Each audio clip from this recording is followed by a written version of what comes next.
So you've come here for the truth. Well, we've got the truth and nothing but the truth. Here are your hosts, Robert A. Bianchi and David J. Bruno. Welcome to WMTR Radio's Nothing But the Truth with Bob Bianchi and Dave Bruno. Today, Pedro Sebasco. Dave, I love some of the stats here. First of all, he's a retired senior sales executive. The guy does not look like the age he should be retiring. I don't know. Maybe that's some good living and some vitamins. But he's also the co-founder of the #1 e-commerce management company in the nation. Amazing guy, amazing success story, Dave. Yeah, entrepreneurial, to say the least. He's got this e-commerce management company that we'll talk about. Also in express auto leases, Florida's #1 auto brokering agency. And he's got his own podcast too, Money Moves. And I was fortunate enough to meet Pedro. Me and Pedro go back to the Bahamas. We met at the craps table rolling some dice. Yeah, and, I was in Jersey. Thanks. Pedro's based out of Miami, Florida. And we hit it off right there on the table. And we had the opportunity to talk a little bit.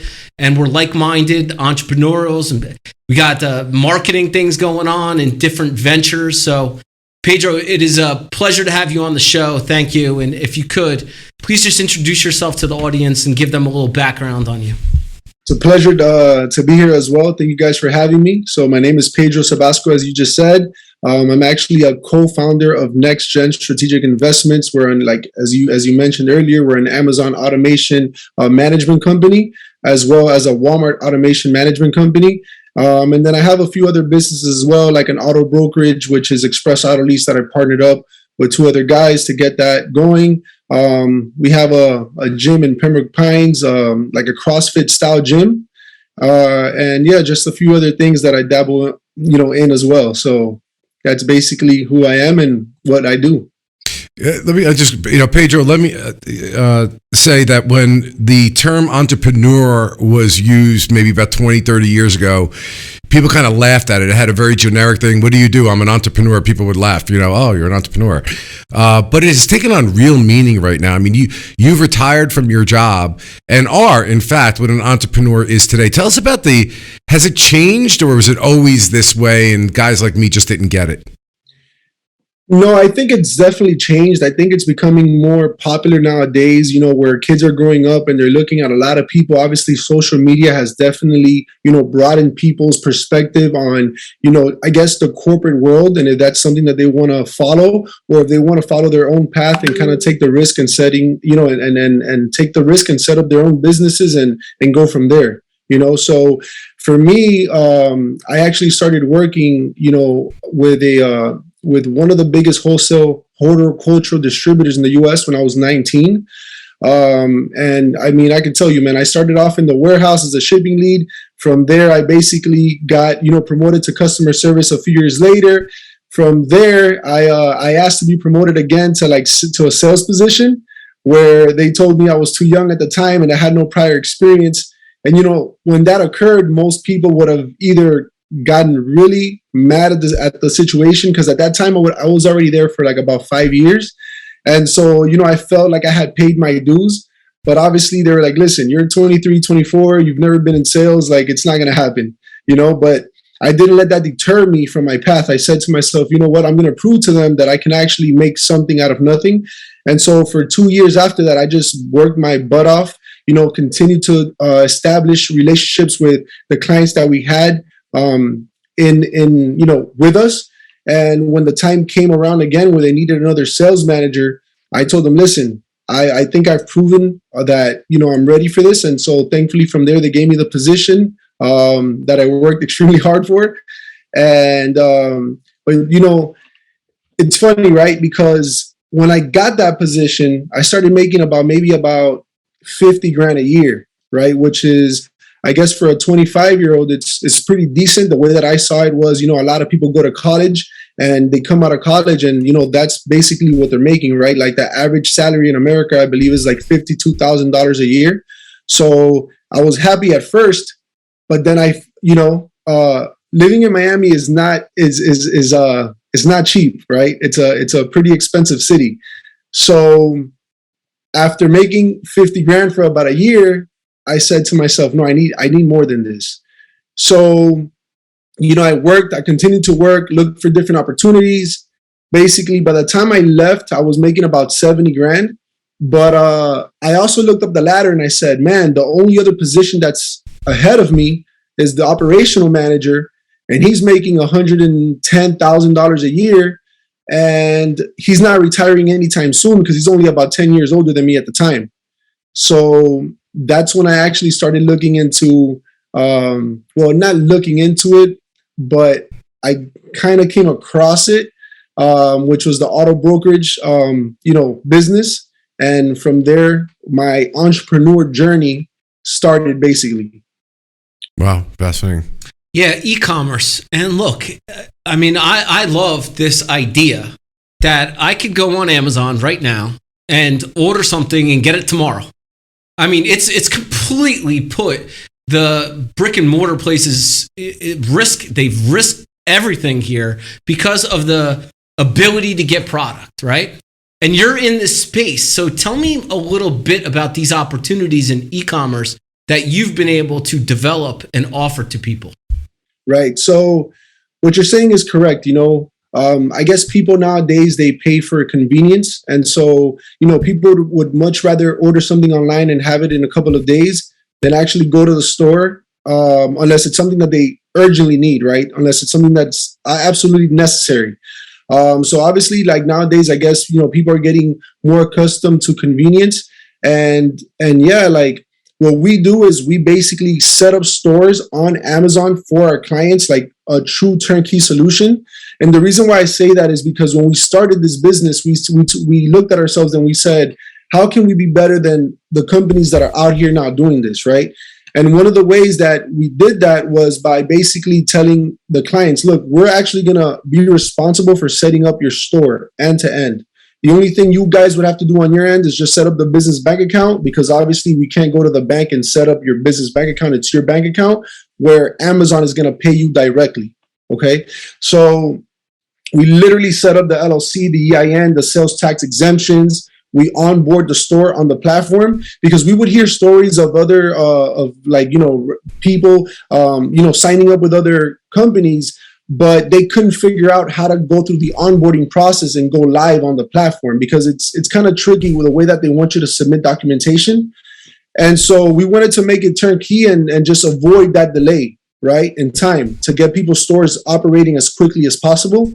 And then the strategy that we use when we started was straight drop shipping from the suppliers/retailers to the consumers. But as you know, the thing about e-commerce is that it's very,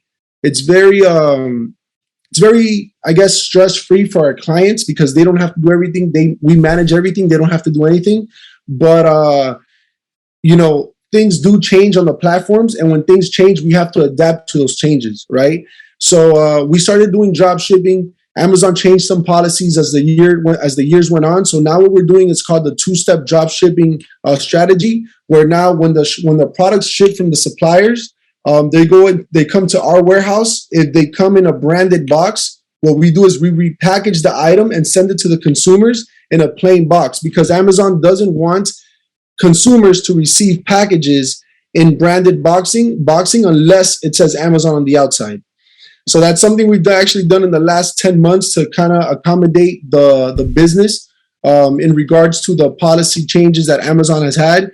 We've had great results. We actually started Walmart automation last year as well, and we've been having great results for our clients as well. So it's a stress-free business. It's completely passive. We manage it. Amazon pays you directly, and then at the end of the month, our clients pay us our profit split. So, for example, we have a 30K store, which will be the startup cost. It's a service fee, and then at the end of the month, from the income we generate the stores, they keep 60% and they pay us 40%. And who comes to you? What kind of businesses come to you? So it's not businesses that come to us. It's just random people, that are looking for different passive investments that they can make. And so, they see us either on social media, or they see our videos on YouTube. We do some educational videos, just teaching people about the business, how it works. We're actually also going to come out with a course, because obviously we know that there's not a lot of people that have 30 grand or 20 grand to start a business. And so we're actually going to start a course very soon where we're going to basically teach people how we do this. So in case they want to, they have the time to manage the business on their own, they can definitely do it as well. Man, these courses, right? This is something, I mean, I say this all the time. Prior to COVID, when somebody would approach me and say, I'm a coach, or something along that line, I'd be puzzled to say, what is that? It's like entrepreneur. It's like, what does that mean? Right? Yeah. But COVID taught us all of these things coming out of this. And coaching is one of them, Pedro. I mean, did you ever think that you'd have a course before COVID or digital advertising? I mean, how did you come to this idea? So to be honest with you, man, I had no idea we will go down this path. But obviously, as the business, begins to scale and mature, and then you see that, a lot of times we hold meetings with different, potential clients. And as I said, some people just don't have the capital to start a business, but they may have the time to manage the business on their own.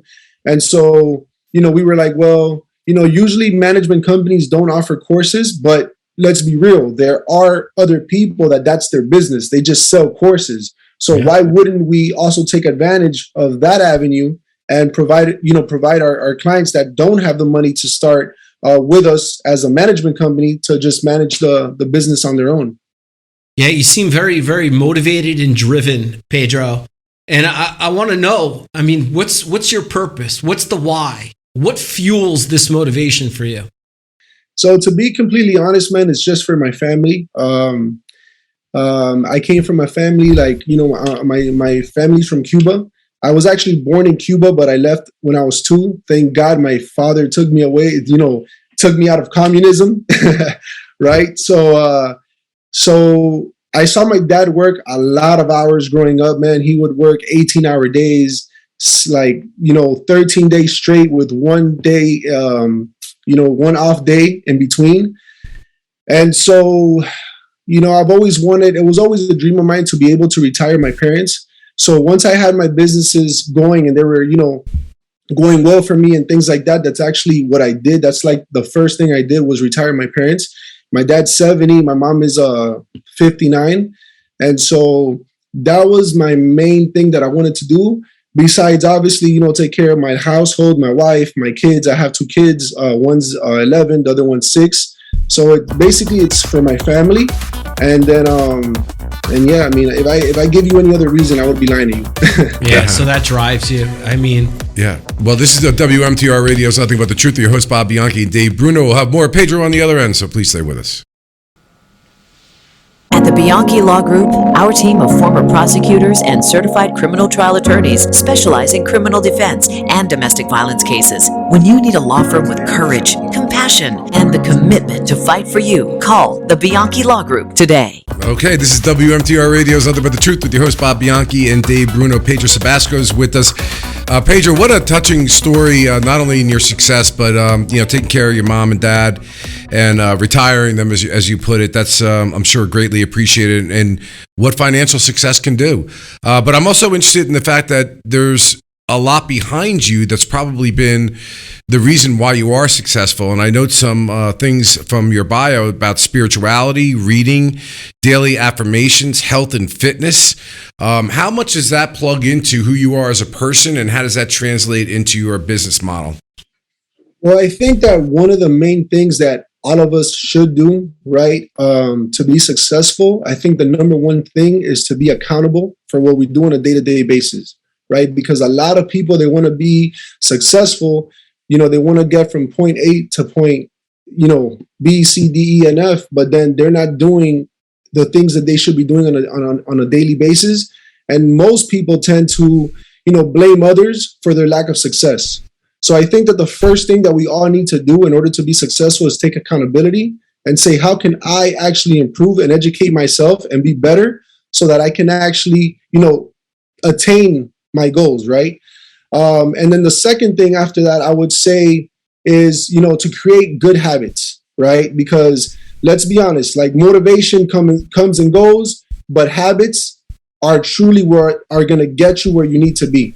So, for myself, for example, I have it on my phone, an alarm every morning. I usually wake up before 6, but if I don't wake up before 6, the alarm is going to wake me up.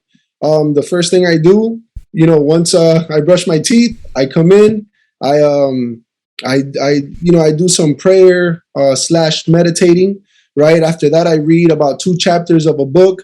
Then after that, I do my daily affirmations because I want to make sure that I'm keeping all of my goals in front of me every single day. Life gets busy. You have family. You have, things that you have to deal with business. As an entrepreneur, as a businessman, you guys, I'm sure you guys get blindsided with different obstacles from time to time. And sometimes when these things happen, we have to keep our focus, right? So I do all of these things just to make sure that every day I'm focused and I'm ready for the day to make sure that we're working on what needs to be worked on to continue to improve.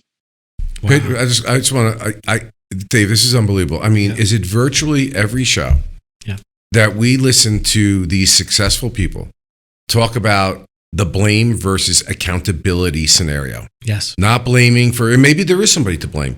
Maybe there is a circumstance to blame. But you either use it and move forward, or you let it define you so that you have an excuse not to do that, which is where accountability comes in. All right. I mean, that and paying forward like he's doing for his family and his mom and dad. Without a doubt. Also, early mornings. I mean, early mornings is a theme over and over and over again. We've had some of the best. Craig Ballantyne, eating the frog, setting goals in the morning. Everybody's up early. JT Fox. And it's something that I have been doing as well. Habit and routine, starting off the day on the right foot, right? Winning the mornings. I call winning the evenings, preparing for the mornings. And if you win morning and night, you're going to win the day.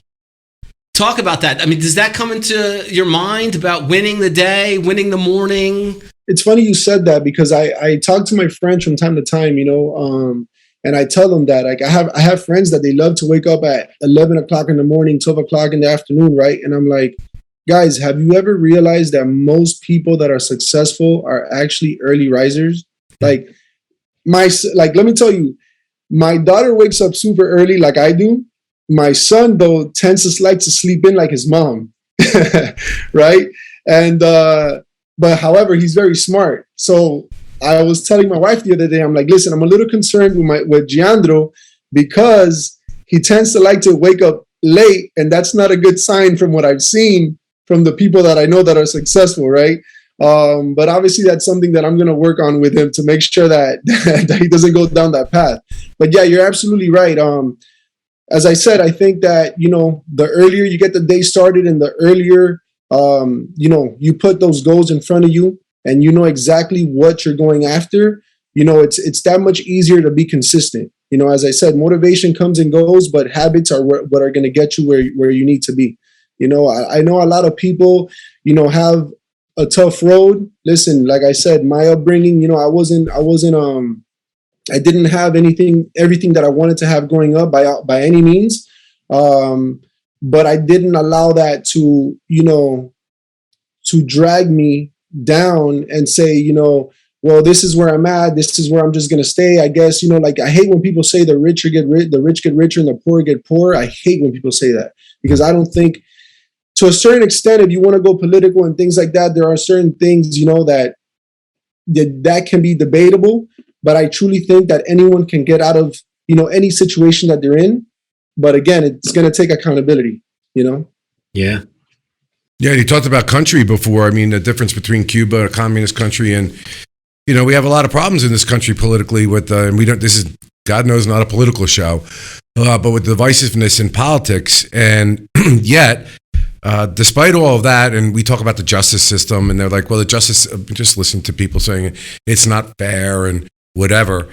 And that's probably truth in all of these things, kind of what Pedro just said. But you know what? Talk to me, Pedro, about it may not be fair, it may not be the best, it may not be complete, but it's maybe one of the best systems we've got. So at least here you've got that opportunity. Listen, America is the greatest country in the world, okay? Like you said, it may not be perfect, but nothing is perfect. I'm not perfect. Neither are you guys. there's always going to be things to improve on. But if I had to be anywhere in the world, it's definitely going to be in the US, and unfortunately, sometimes we have people that don't have anything to compare with, right? And so since they have nothing to compare with, they just look at the negatives. But in my eyes, I always tell people we need to be grateful, right? And that's another thing that I think in life we all must be as grateful, because being grateful is I don't know if you, going back to the spirituality aspect of things, right? I believe in positive energies, et cetera, et cetera. And, if you guys have read any books about this, you would know that one of the main things that we all need to be in life in order to continue to attain positive things is to be grateful, right? So I'm grateful for this country, man. Definitely am. It's funny you talk about comparison. You could also take it in a microcosmic way as an example. I remember when I moved from Essex County to Morris County, New Jersey, and taxes there where I was living were like in the area of the $30,000 and $40,000 a year, and I couldn't believe how low the taxes were in the town that I moved to. It was like 2/3 less, and you got twice the services. So I was walking around like, wow, Morris County is great. You get all these services and it's for cheap cost. And then I would listen to Morris County people who only grew up and lived in Morris County, and they'd be like, can you believe the taxes? And we don't get good services. And I'm like, what you got to do? You got to cross a county line and live over there for a couple of years. And it's the perspective that you get when you're somewhere else. And Pedro, how many people do we see that are opining, even in the area of politics, when we're throwing the words around, this one's a communist, this one's a socialist? Well, you need to really live in one of those places to understand that, Pedro, no? Most definitely. Living in one of those places also allows you to see what could potentially, be headed in your direction that maybe people that have never lived in those places may not be aware of. And so for us, I would say, for people that are, whether you're Cuban or, now Venezuela, I heard that now Colombia, just on Sunday, I guess they voted for a president that supposedly they say is more like inclined towards communism. We can look all around the world. You'll see that, no matter what country it is, if it's a communist country, it's not really going in the right direction, right? And so sometimes, we see things that happen here, and it kind of, makes us a little weary or scared of what can come out of it. But at the end of the day, hopefully it's just a matter of different opinions, but it never gets taken to that extreme. Yeah, and that gratefulness is important. We should be grateful for what we have and not underestimate what could happen if it gets dismantled. Yeah. Pedro, I'd love to talk to you more, buddy, but we are out of time here at WMTR Radio, Nothing But the Truth, with your host, Bob Bianchi and Dave Bruno. Dave, tell them when the podcast drops. We're going to be releasing the podcast on Spotify and iTunes on the Wednesday after. And there's also the video, which I highly recommend for all of our guests, but especially Pedro. Thank you for coming on the show. Thank you for being with us. Thank you for showing us your truth. Pedro, how do we find you? How do people find you? You guys can actually find me on Instagram. It's actually my name, Pedro Sebasco. So it's PEDROSEBASCO. And you can also find us Next Gen, which is at Next Gen Investments. You can find us on there.